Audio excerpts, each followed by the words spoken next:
Los salicilatos nosotros vimos la parte de AINES, son medicamentos que tienen acción principalmente antiagregante plaquetario y se pueden encontrar solo o con otros medicamentos, aunque se suelen combinar con algunos medicamentos relacionados principalmente para cuadros respiratorios.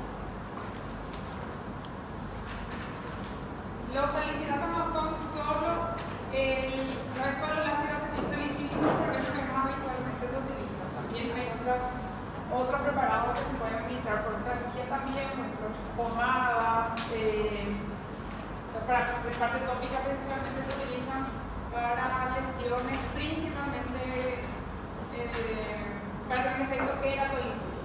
Puede utilizar sobre las lesiones de las zonas de piel donde hay callo, por ejemplo. La mayoría de las veces las intoxicaciones en adultos suelen ver en pacientes que tienen un intento autolítico y en los niños generalmente se produce de forma accidental. Esa suele ser el perfil. En adultos voluntariamente y en niños suele ser de forma accidental. Acá se ven, primero suelen ver síntomas del tracto digestivo, de la parte digestiva. Suelen ver que aparecen algunas alteraciones que se relacionan ya con la alteración que hay en los niveles de ciclooxigenasa en los pacientes, alteraciones de las sustancias producidas por la ciclooxigenasa. Pueden haber entre las alteraciones electrolíticas que suelen aparecer hay acidosis metabólica, alcalosis respiratoria, también alteraciones del potasio y arritmias. Estos dos tipos de alteraciones se pueden ver y ahí se debe identificar. Cuando se consumen dosis altas, por así si recuerdan a partir de cuánto producía medicación se considera tóxica con el ácido acetilsalicílico. Y era más aproximadamente, puedo variar un poquito de una libra proporcional de 10 gramos. Cuando se ve eso, se inhibe que se produce la inhibición de la ciclooxigenasa y se ven alteraciones por eso, principalmente en la parte neurológica se pueden ver alteraciones, ahí el paciente comienza a hiperventilar, a tener alteraciones en la parte neurológica, generalmente vértigo también. Se puede ver alteración en el tracto digestivo, que es también por la alteración de la producción por la inhibición de la ciclooxigenasa, y se ve afectación hepática. Acá también hay afectación hepática, así como la intoxicación por paracetamol. Puede haber 10 gramos suele ser, 10, más o menos 10 gramos. Y se ven manifestaciones de alteraciones en la parte ocular, hinchazón, sería esto, empieza a tener zumbidos, pérdida de la audición, tiene una sensación de ahogo el paciente, empieza a tener aumento de la frecuencia cardíaca, puede tener un rash que aparece así, está buscando el paciente, y también alteraciones en la parte digestiva que se pueden ver en el paciente.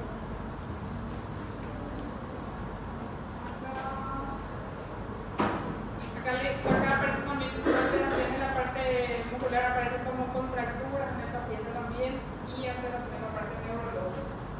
Se pueden producir episodios, primero aparece entre las alteraciones de la parte ácido-base, alcalosis respiratoria, y tratando de compensar eso aparece también acidosis metabólica. Las dos alteraciones se pueden ver en el paciente, tanto la alcalosis respiratoria que suele hacer con la hiperventilación que el paciente presenta, después la acidosis metabólica tratando de compensar, pero también porque ya puede entrar en cetosis, el paciente se puede producir esa acidosis metabólica. Hasta la dosis tóxica es generalmente 10 gramos en adultos, un poco menor, y entre 20 a 30 gramos se considera que es la dosis letal, esa es la dosis tóxica. A partir de ahí vamos a ver las manifestaciones de intoxicación. Los síntomas de gravedad se asocian con dos manifestaciones que se ven, las manifestaciones neurológicas y la acidosis. pesar de que aparecen los dos, se considera mayor gravedad la acidosis que se puede desarrollar en el paciente. El diagnóstico se va a hacer por los antecedentes, y es que se puede referir a algo con respecto a consumir eso. El cuadro clínico, que se ve en el paciente y se puede llegar a dosar también ese salicilato. No siempre se hace, pero se puede dosar salicilato. Y lo que principalmente hay que corregir en el paciente es esos desequilibrios hidroelectrolíticos, el desequilibrio ácido-base. La acidosis metabólica lo que tiene también porque es más específico, que es el tratamiento con el carbonato, y la hipopotasemia con el cloruro de potasio que se va a hacer en el paciente. Esas dos alteraciones principalmente. Si se corrige la acidosis metabólica, ya también la parte alcalótica va a mejorar en el paciente. Recuerden que cuando hay aumento de temperatura, porque decía fiebre, tenía también algunas contracturas del paciente, no se usan medicamentos para el control de la hipertermia por intoxicación medicamentosa. Usar medio físico, eso es tratar de disminuir la temperatura del paciente. En la contaminación digestiva se pueden hacer todas las medidas, o sea, se puede hacer lavado gástrico, se puede hacer emesis, se puede hacer administrar el carbono activado. Todas esas medidas se pueden realizar, no están contraindicados ninguna de esas medidas.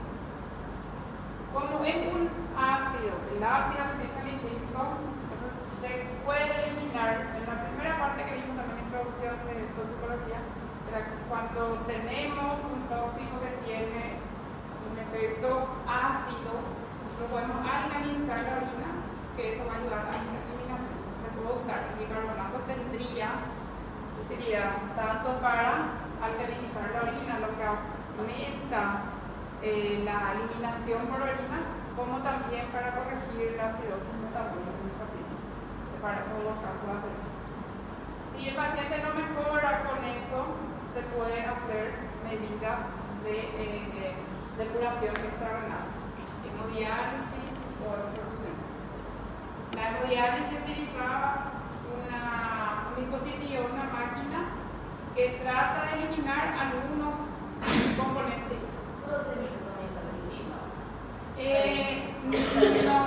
No, porque ahí, podés intentar rozar, pero tiene que hidratarle bien. Eso te va a producir una diuresis que es neutra, porque no va a alterar el pH de la orina. Acá la finalidad de alcalinizar es para facilitar la eliminación por orina.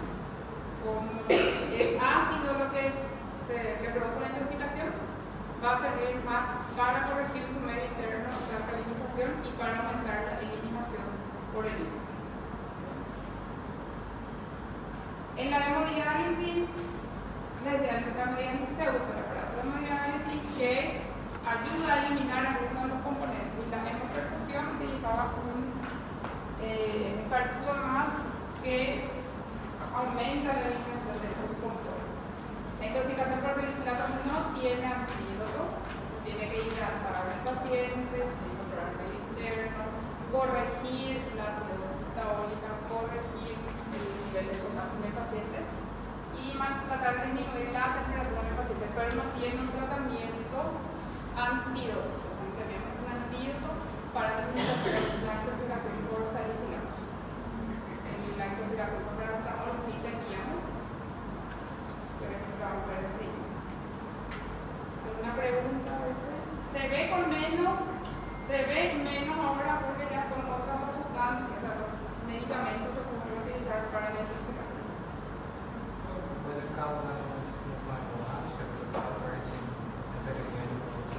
¿Cómo? Puede tener una disfunção hemorrágica. Sí, puede tener sangrado también. Primero porque va a alterar la función peritoneal también, se altera también el epitelio del tracto digestivo y también puede tener una afectación hepática. Se puede producir sangrado. ¿Alguna pregunta?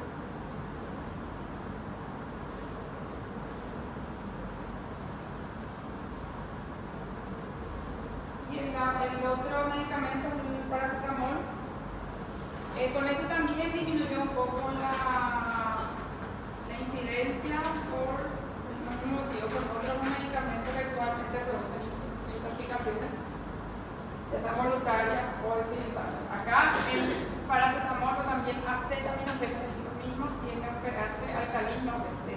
alcalá. Entonces, se puede administrar por vía oral, los diferentes preparados.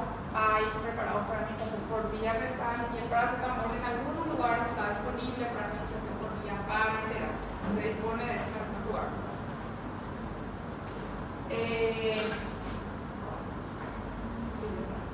La mayoría de las intoxicaciones otra vez en pacientes adultos con intento turístico y en pacientes niños suele ser por intoxicación también. Acá se ve también la dosis tóxica que es similar a la dosis tóxica de salicilate por 7 a 10 gramos, también la dosis tóxica. Y acá se veía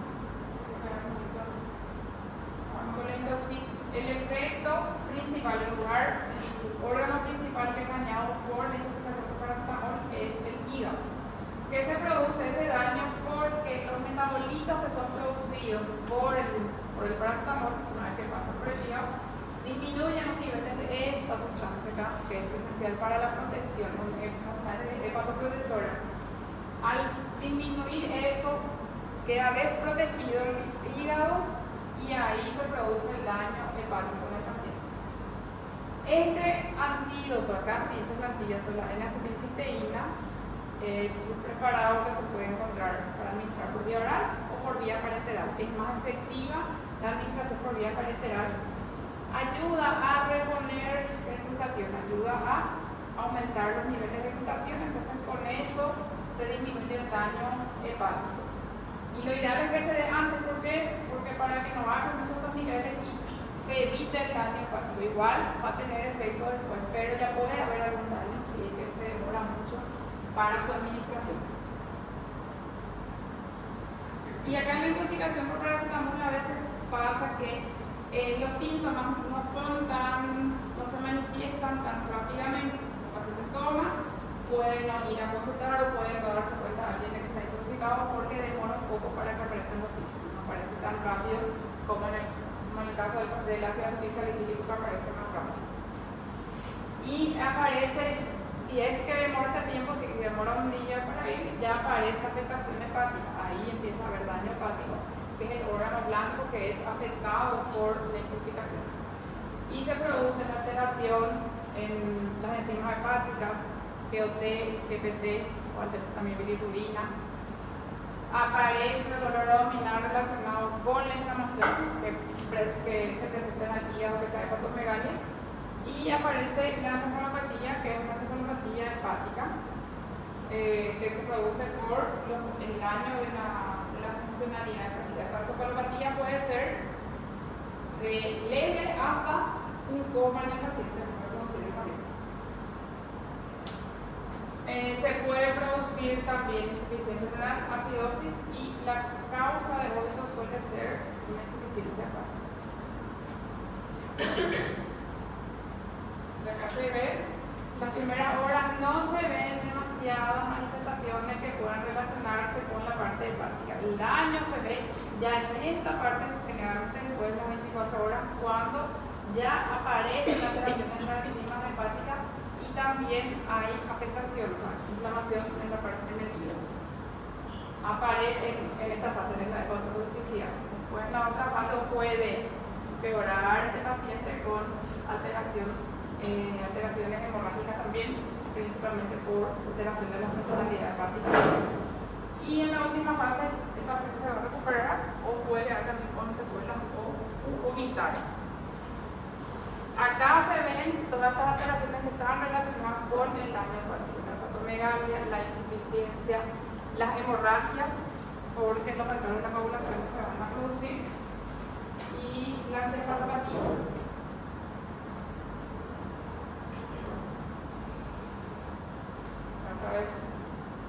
No hay demasiadas manifestaciones en el paciente que sean específicas de esa intoxicación. En la segunda fase recién empiezan a aumentar las transaminasas.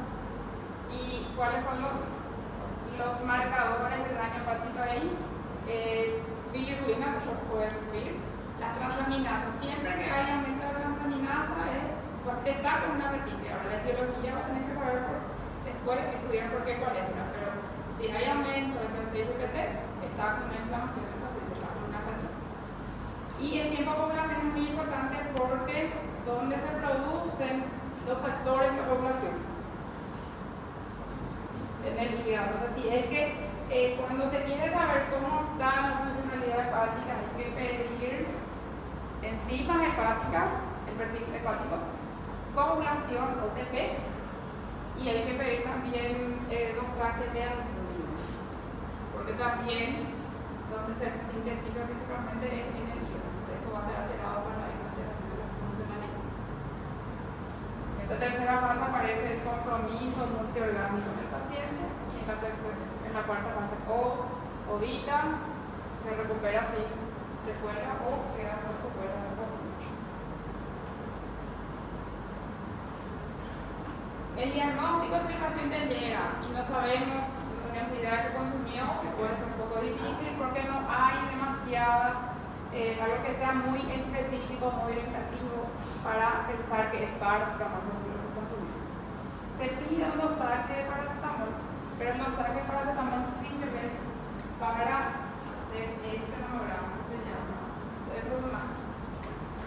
Y eso lo que te permite es, de acuerdo a los niveles de paracetamol en sangre, el dosaje de paracetamol, evaluar si tiene o no riesgo el paciente de tener hepatotoxicidad. Si el valor es menor a 200 pico gramos por ml, se considera que no presenta riesgo. Si al dosar, a partir de las 4 horas, el dosaje está por menor a eso, y en algunos y un poquito menos, se considera que no tiene riesgo de hepatotoxicidad. Si está por encima, tiene riesgo de hepatotoxicidad. Se sirve para calcular el pronóstico del paciente.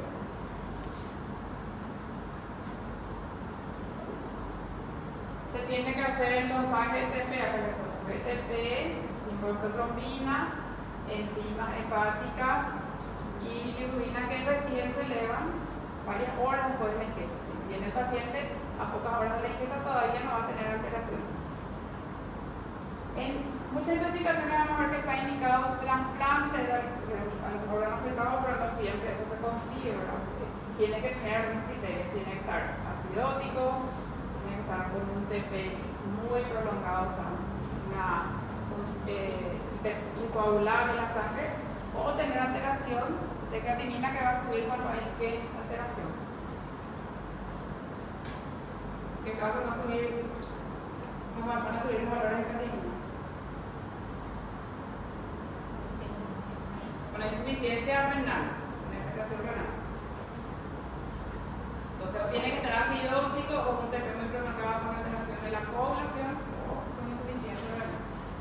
Este hemograma te sirve para calcular el pronóstico del paciente. Si está por encima de un cierto nivel, está por riesgo de hepatotoxicidad, y si no, el paciente se considera que no tiene riesgo de hepatotoxicidad. Acá también están indicadas las medidas de contaminación digestiva, no va a estar indicado el lavado, ni la mesa, ni el carbón activado. Se pueden hacer todas las medidas en el paciente. El tratamiento sintomático de las otras manifestaciones, si el paciente está orinando bien, hay que hidratar bien a ese paciente, si el paciente tiene vómito, no será como antimético. Y lo más importante ahí es administrar el antídoto lo antes posible para tratar de evitar que haya un daño. Esa acetilcisteína, la acetilcisteína viene con administración por vía inyectable en estos viales, y también está disponible la administración por vía oral. Bueno, por vía oral suele venir en polvo, o también algunos comprimidos que son efervescentes. Estos se utilizan también para tratamiento de cuadros respiratorios, mucolíticos, también aparte de tener el efecto protector sobre el mundo. Se pueden usar cualquier algo, es mejor la administración de la acetilcisteína por vía parenteral, si es que se consigue. Y lo que hace la acetilcisteína es retrasar la formación de los metabolitos tóxicos, porque allá demostraba lo que ocurría en el hígado, la metabolización del paracetamol produce algunos metabolitos que no son tóxicos, pero hay uno que se va a unir cuando no hay más glutatión, porque acá no se une esto, cuando no hay glutatión sí empieza a haber daño hepático. Se trata de que no se dañe el hígado o que se retrase por de recuperar más rápidamente los niveles vegetativos. Si todavía no bajaron, entonces que no bajen tanto los niveles, y si ya bajaron, tratar de recuperar esos niveles vegetativos del paciente. Se puede hacer por vía parenteral, acá está la dosis que se hace. Primero se hace una dosis que es de carga, o sea, una dosis mayor, después se hace una infusión que es más lentamente. Se calcula por kilopeso por paciente. Este sí, entonces tiene antibióticos, también puede producir acidosis, también puede producir insuficiencia renal, también puede producir alteración en la población en el paciente. La diferencia con el ácido salicílico, este sí tiene antibióticos.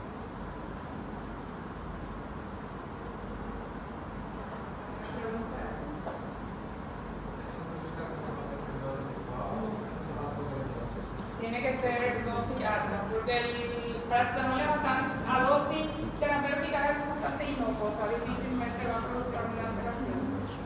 Tiene que ser a dosis alta.